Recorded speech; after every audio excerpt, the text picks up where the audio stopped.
ये आपके जनसत्ता का आज का संपादकीय पाठ है। देखिए, संपादकीय पाठ ये आर्टिकल, एडिटोरियल आपको प्रारंभिक परीक्षा, मुख्य परीक्षा और इंटरव्यू हर जगह मदद पहुंचाते हैं।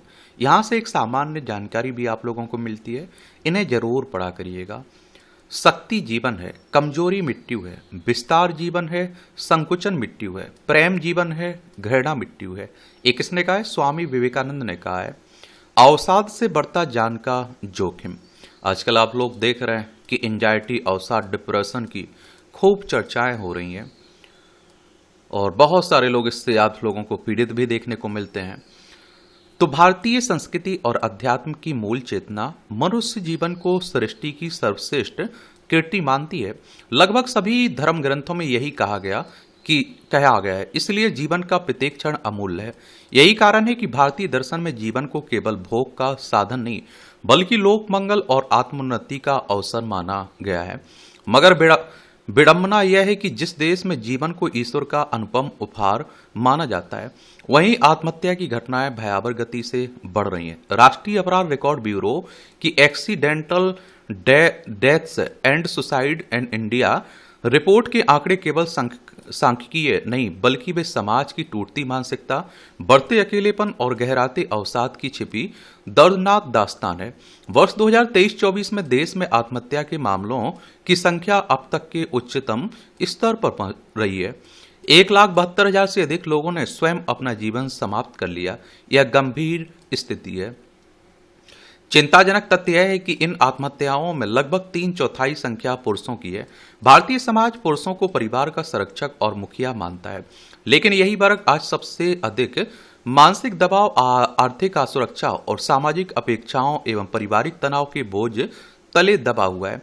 कभी आत्महत्या के मामलों में महिलाओं की संख्या अधिक हुआ करती थी और तब महिला सुरक्षा तथा सशक्तिकरण को लेकर व्यापक विमर्श हुआ था। आज परिस्थितियां बदल गई हैं। बेरोजगारी, आर्थिक संकट, पारिवारिक तनाव, बीमारी, नशे की बढ़ती प्रवृत्ति पुरुषों को निराशा के उस अंधकार में धकेल रही है जहां उन्हें जीवन से अधिक मृत्यु सरल विकल्प प्रतीत होने लगती है।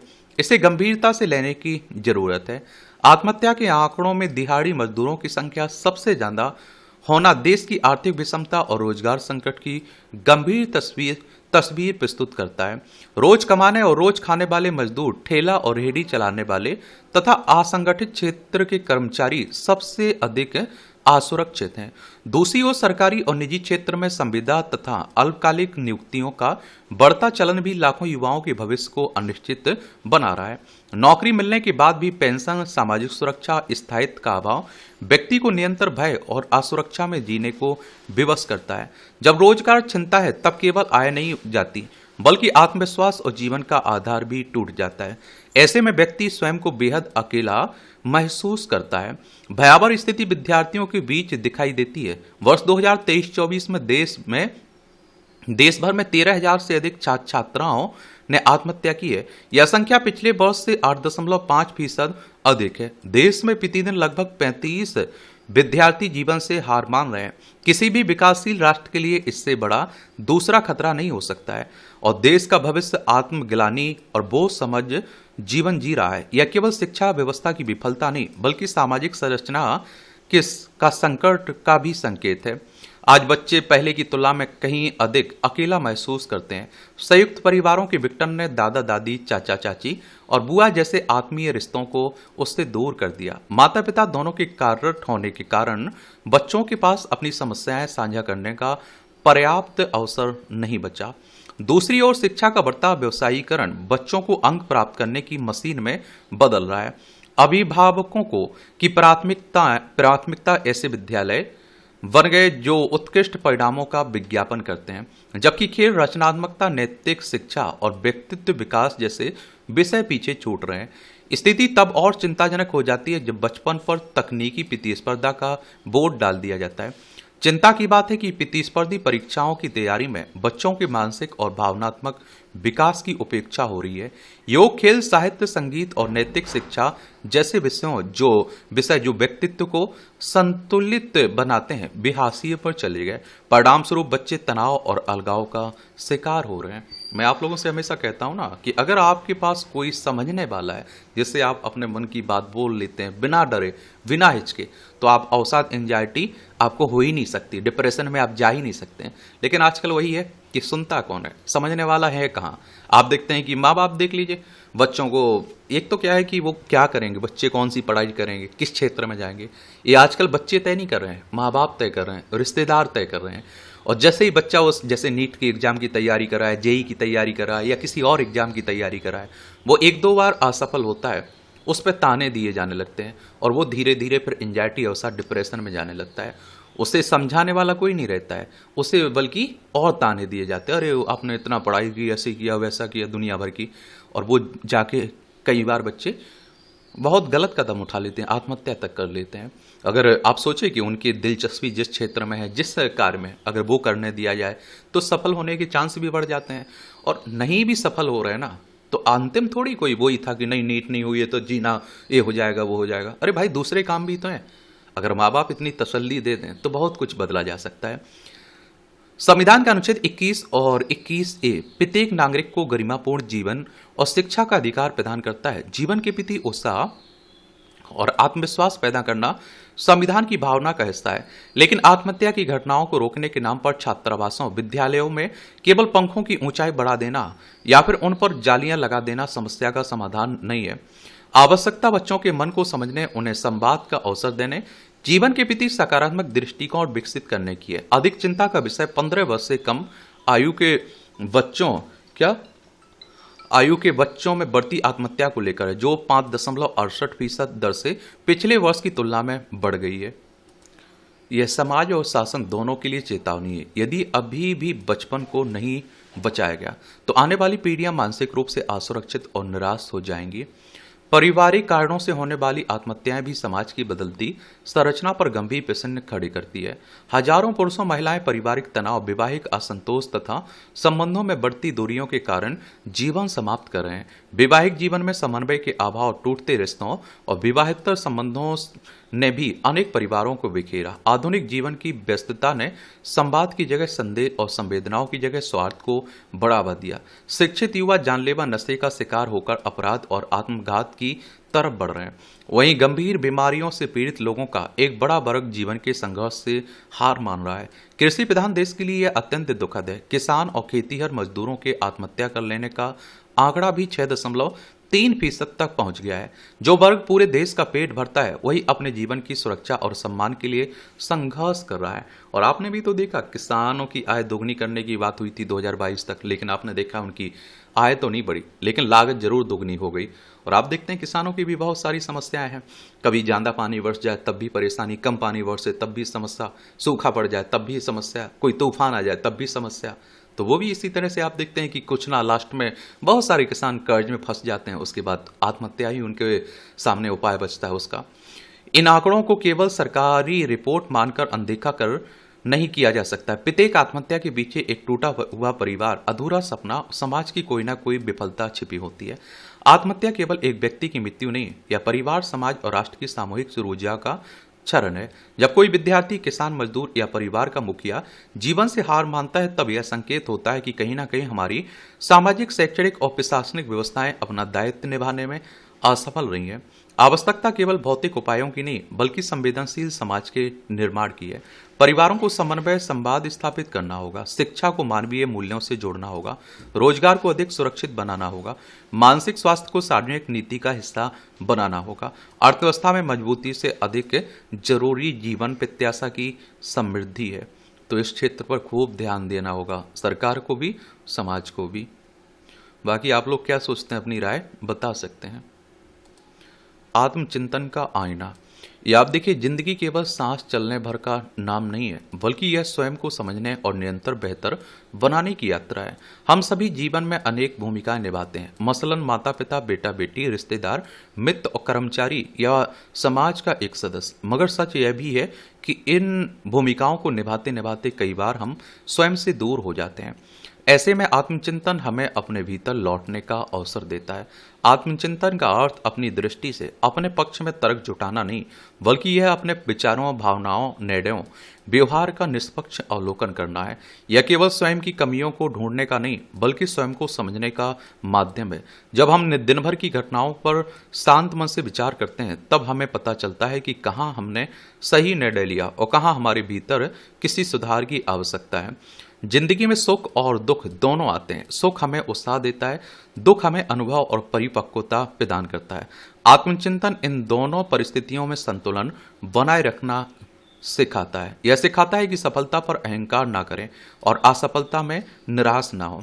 हर घटना जीवन का पाठ है, जिसे समझना और उससे सीखना ही आत्मचिंतन का उद्देश्य है। आज के भागदौड़ भरे जीवन में लोग बाहरी उपलब्धियों के पीछे भागते हैं, लेकिन आंतरिक शांति की उपेक्षा करते हैं। भौतिक सुख सुविधाएं आवश्यक हैं, लेकिन मन की शांति के बिना उनका आनंद अधूरा है। आत्मचिंतन हमें अपने वास्तविक लक्ष्य, मूल्यों और प्राथमिकताओं को पहचानने में सहायता करता है। जब व्यक्ति स्वयं को जान लेता है, तब वह दूसरों को भी बेहतर ढंग से समझ पाता है। दरअसल आत्मचिंतन का सबसे बड़ा लाभ यह है कि यह हमें परिस्थितियों का दास बनने के बजाय उनका स्वामी बनाता है।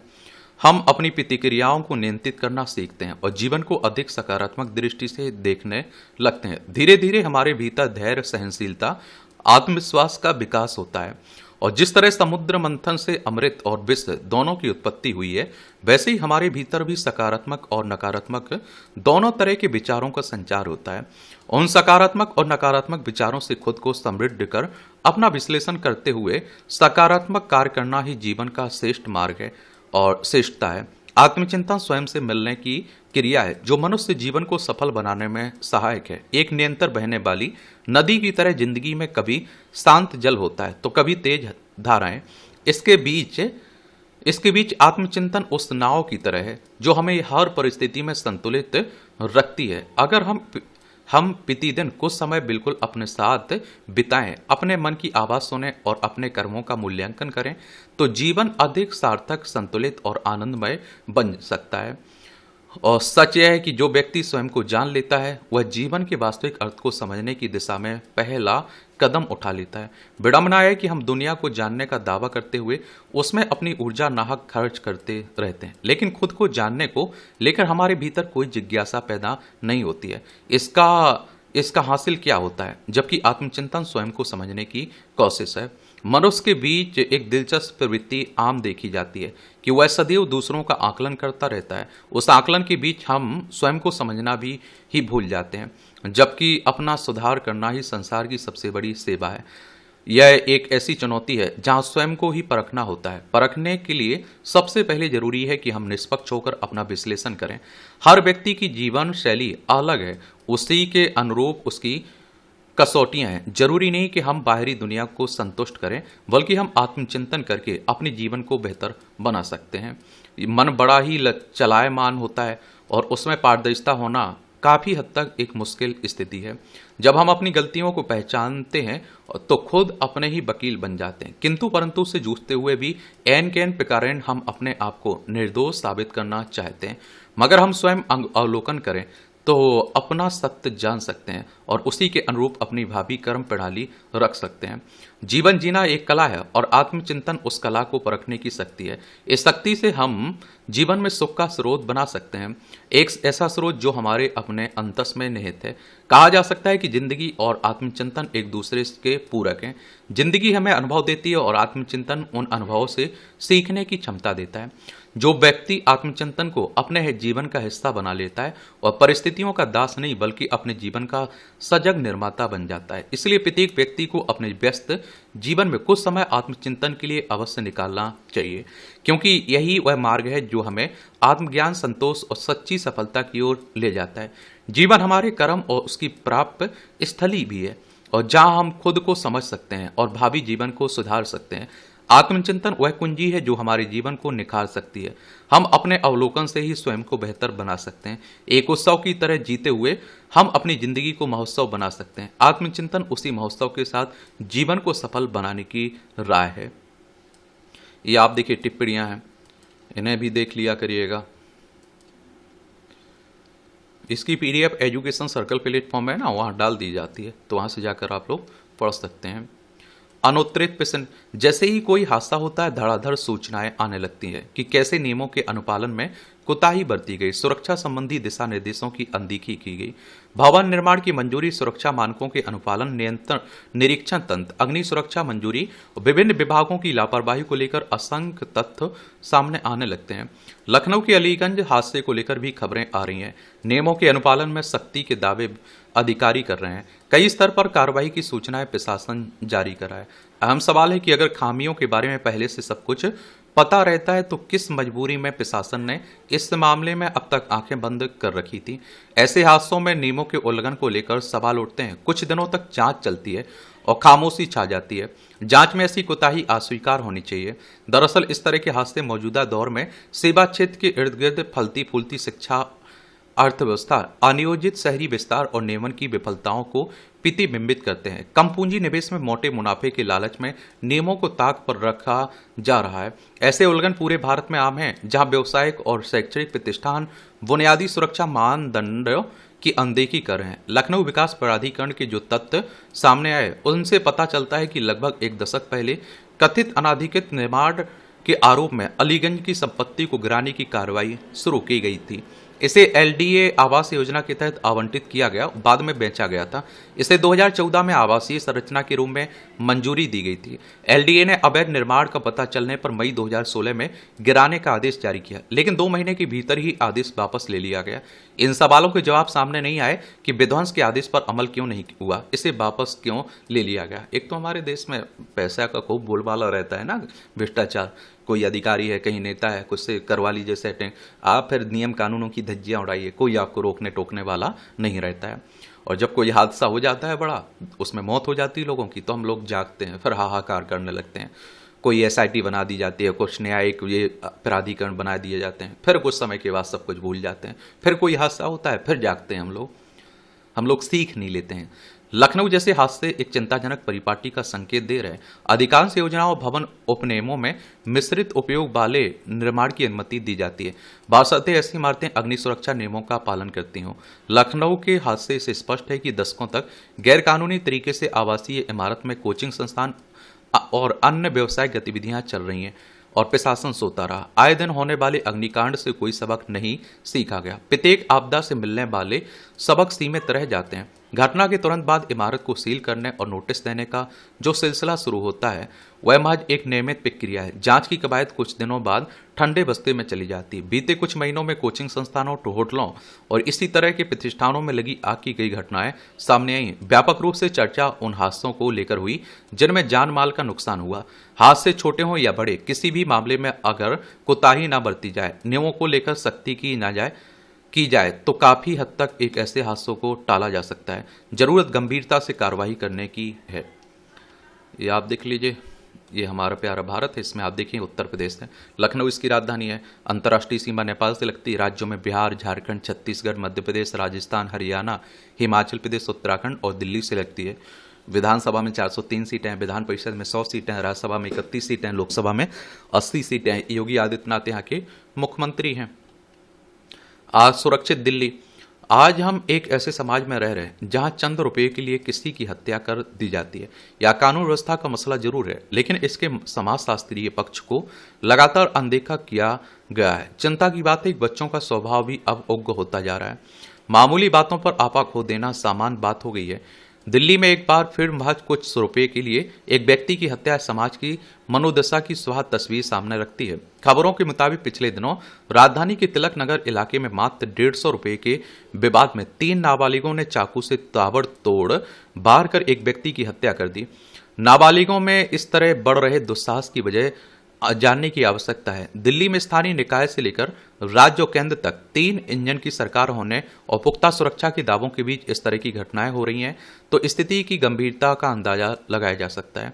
अगर यहाँ पढ़ने लिखने की उम्र में बच्चे हथियार लेकर चल रहे हैं या कानून व्यवस्था संभालने वालों की भी लापरवाही है, और इस तरह के अपराध से नागरिकों के मन में असुरक्षा का बोध बढ़ेगा। वैसे भी आत्म केंद्रित हो रहे समाज में अब कोई किसी को बचाने के लिए आगे नहीं आता। हालांकि तिलक नगर में हुई हत्या के मामले में आरोपी 3 किशोरों को दिल्ली पुलिस ने कुछ ही घंटों में पकड़ लिया, लेकिन सवाल है कि नाबालिगों के हाथों में चाकू जैसे घातक हथियार कैसे पहुंच रहे हैं। गौरतलब है कि दिल्ली में पहले भी इसी तरह महज 400 रुपए के लेनदेन के विवाद में एक युवक की हत्या कर दी गई। ताजा मामले में बताया गया कि पीड़ित ने जबरन एक किशोर से 150 रुपए लिए थे, जिसे वह वापस नहीं कर रहा था। इस तरह की घटनाओं से स्पष्ट है कि हम किशोरों को सामाजिक मूल्यों का पाठ नहीं पढ़ा पाए हैं। नाबालिगों में हिंसक प्रवृत्ति का बढ़ना पूरे समाज के लिए चेतावनी है। इसे रोकने के लिए कई स्तरों पर कदम उठाने की जरूरत है। और मैं आप लोगों से कई बार नहीं बोल चुका हूँ कि आजकल हमें रुक कर देखने की ज़रूरत है, समाज को समझने की ज़रूरत है कि हम लोग सही में किस दिशा में जा रहे हैं। क्योंकि जिस तरह का परिवेश हो रहा है, जिस तरह का माहौल बदल रहा है, ये बड़ा चिंताजनक है। आने वाले समय में और चिंताजनक होगा। और इस तरह से आप देखेंगे कि आज के संपादकीय पाठ की कहानी कवर होती है। आप लोग पढ़ते रहिए, एंजॉय करते रहिए। आपका कोई सवाल हो, सुझाव हो तो ज़रूर बता सकते हैं। धन्यवाद।